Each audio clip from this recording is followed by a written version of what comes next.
Yo, what's going on, guys? Welcome back to a brand new video here on the channel. Today I'm going to be showing you guys how to make a simple and clean banner for your YouTube channel, Twitch, Twitter, whatever it is. Without further ado, let's get right into the video.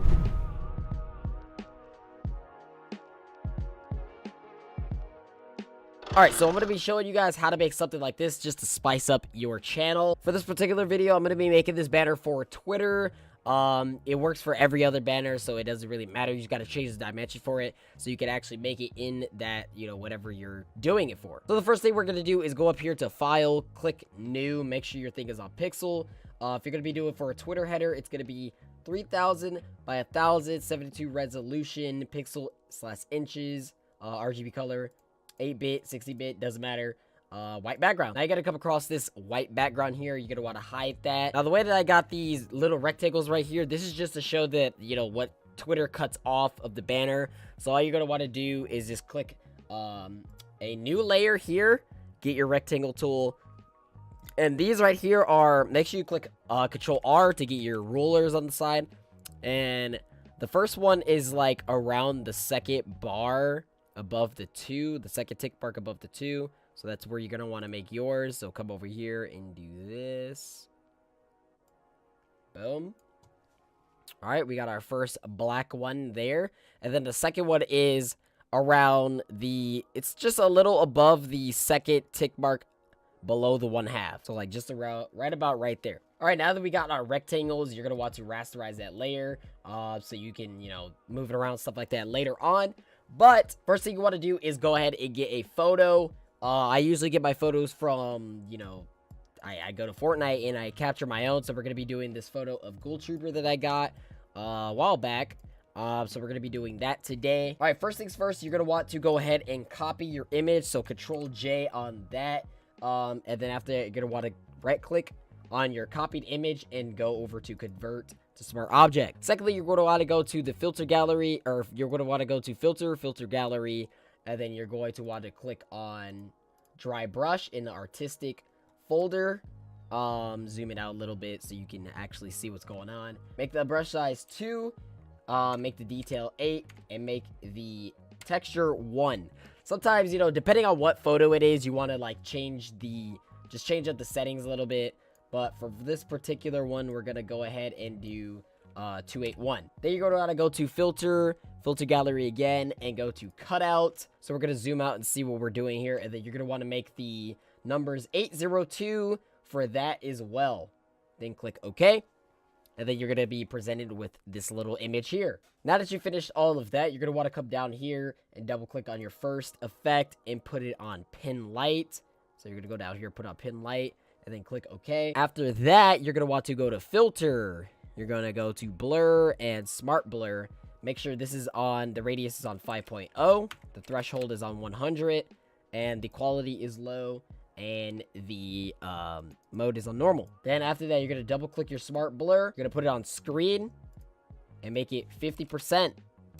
Next step to do is going to go to filter, go to stylize, and then you're going to go to fine edges. Go down to your effect on fine edges, double click it again, put it on multiply, and put it on 80%. Now this is where you go to the description and download both the brushes and the paper textures. Down description, make sure you download those so you could go ahead and put that onto the piece of work here. Now that you got your paper texture downloaded, go ahead and drag this on top of our image. You're going to want to flip it sideways by holding shift and just dragging it like this. And then after that, you're going to want to drag this all the way out until it fits the entire canvas. Then go to your original copy of your image, but make sure you also disable the one at the bottom. Just hide that layer. Go back to your original image, make a mask, and then hold Control I on the mask to make it black. Then what you're going to want to do is go to your brushes, right click, go to this little gear here, and then import brushes. Then you're going to want to go ahead and find where your brushes are. I put mine on my desktop. And then after that, you just go right here, click on the watercolor, and click load. Of course, you're going to find where those watercolor brushes are. Mine were like where the bottom are. It says make bad watercolors. So make sure you go ahead and do that. After you got your brushes out, you're going to want to go back to your paper texture and put it on multiply so you can actually see your, your image once you start getting brushing it.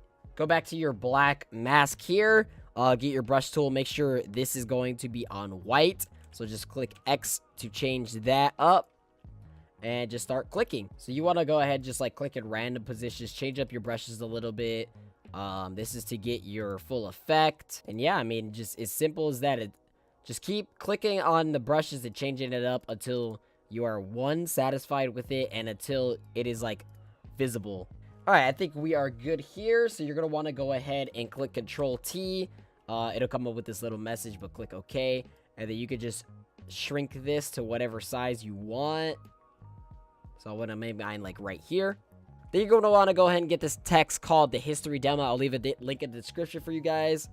Then you're gonna want to go ahead and put your channel name. So mine obviously is iProject Raw. Then you could increase the size a little bit. Put it like right here or so.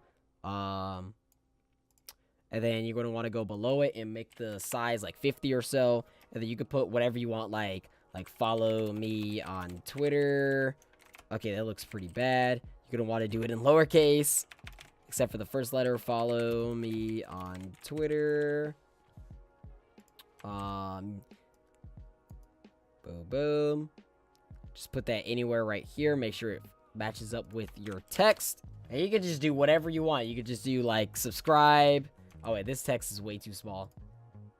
Let's go ahead and make it 150 again. You could do like welcome, or no, subscribe for more or something. You could do whatever you want, but other than that, oh yeah, you can't put like exclamation points or stuff or anything like that. They didn't incorporate it in the text or whatever. But yeah, you can do whatever you want. This is just a little, you know, simple way of doing it. As you can tell with my banners, I put more effort into it and stuff like that. But yeah, this is pretty much the basics of that. You can throw in some stickers on top of it. You could throw in some CCs or whatever. You do whatever you want, bro. But yeah, I mean, that's pretty much it to this tutorial. If you guys did enjoy, make sure you leave a like and a comment down below. If you need some help, make sure you place that comment. I can try my best to help you out with things. And yeah, thank you guys for watching, and I'll talk to you guys in the next video. Peace out, guys.